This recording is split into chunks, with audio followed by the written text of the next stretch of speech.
నమస్తే, welcome to yo-yo TV. తెలంగాణలో కొత్త ప్రభుత్వం పాలన సాగుతోంది. అయితే ప్రభుత్వం ఏర్పడిన మొదటి రోజు నుంచి బీఆర్ఎస్ పాలన, కాంగ్రెస్ పాలనకు మధ్య తేడా స్పష్టంగా కనిపిస్తోంది. ప్రజలు కూడా దీన్ని అంగీకరించారు. కింది స్థాయి నుంచి ఎమ్మెల్యేల వరకు అందరి అభిప్రాయం కూడా ఇదే. దీనికి కారణం ప్రజలు ఎన్నుకున్న ప్రభుత్వం కావడమే. గతంలో ప్రజలంతా తమ సమస్యలను ప్రభుత్వానికి చెప్పుకునేందుకు అవకాశం లేదు. ఉన్న ఒకే ఒక్క అవకాశం ట్విట్టర్. సీఎంను కలిసే అవకాశం అసలు ఉండేది కాదు. ఈ లోపాలను గుర్తించిన రేవంత్ రెడ్డి ప్రజల మనసుల్ని ఆకట్టుకునే మార్గంపై అడుగులు వేసి సక్సెస్ అయ్యారు. ముఖ్యమంత్రిగా ప్రమాణ స్వీకారం చేసిన తర్వాతి రోజే రేవంత్ రెడ్డి ప్రజా దర్బార్ను నిర్వహించారు. ప్రగతి భవన్ను ప్రజాభవన్గా పేరు మార్చి ప్రజలకు అవకాశం కల్పించారు. ప్రజల వద్దకే ప్రభుత్వాన్ని తీసుకెళ్లారు. ప్రజల గోడు విన్నారు. అది ప్రజల మనస్సులో చెరగని ముద్ర వేసింది. తమ గోడు వినే ముఖ్యమంత్రి వచ్చారన్న మాట వినిపించింది.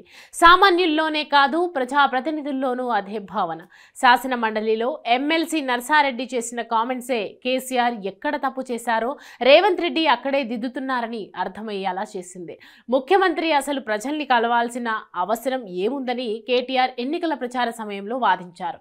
ప్రజా సమస్యల పరిష్కారం కోసం అన్ని వ్యవస్థలు పనిచేస్తున్నాయని సీఎం దగ్గరకు రావాల్సిన పని లేదనేది కేటీఆర్ అభిప్రాయం. ఆ వ్యవస్థలు విఫలమైతేనే సీఎం దగ్గరకు వస్తారు.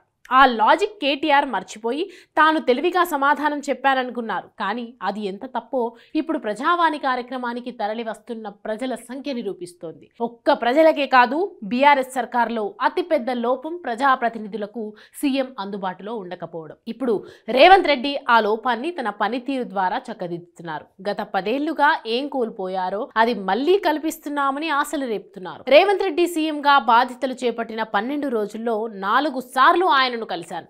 కానీ సీఎంగా ఉన్నప్పుడు 30 సార్లు అపాయింట్మెంట్ కోసం ప్రయత్నం చేసినప్పటికీ కేసీఆర్ను అసలు ఎప్పుడు కలవలేకపోయాను అని శాసన మండలిలో ఉపాధ్యాయుల ఎమ్మెల్సీ నర్సారెడ్డి చేసిన వ్యాఖ్యలు ప్రతి ఒక్క ప్రజా ప్రతినిధి మనస్సులో ఉండేవి. రేవంత్ అడిగిన వారందరినీ కలుస్తూ ఆ లోపాల్ని తీర్చేస్తున్నారు. సంక్షేమ పథకాల అమలు విషయంలో కూడా ఇదే తీరుతో రేవంత్ రెడ్డి వ్యవహరిస్తున్నారు. అర్హుల ఎంపికలో కూడా ప్రత్యేకతలు చాటుకుంటున్నారు. ఆరోగ్యశ్రీ నుంచి రైతు భరోసా వరకు అన్ని ప్రణాళికబద్ధంగా చేస్తున్నారు. తమకు కావలసినట్లుగా పరిపాలించడం కాదు, ప్రజల అవసరాల్ని గుర్తించి పరిపాలన చేయడం కూడా ముఖ్యం. రేవంత్ రెడ్డి తన పరిపాలనలో ఆ ప్రత్యేకత చూపిస్తున్నారు.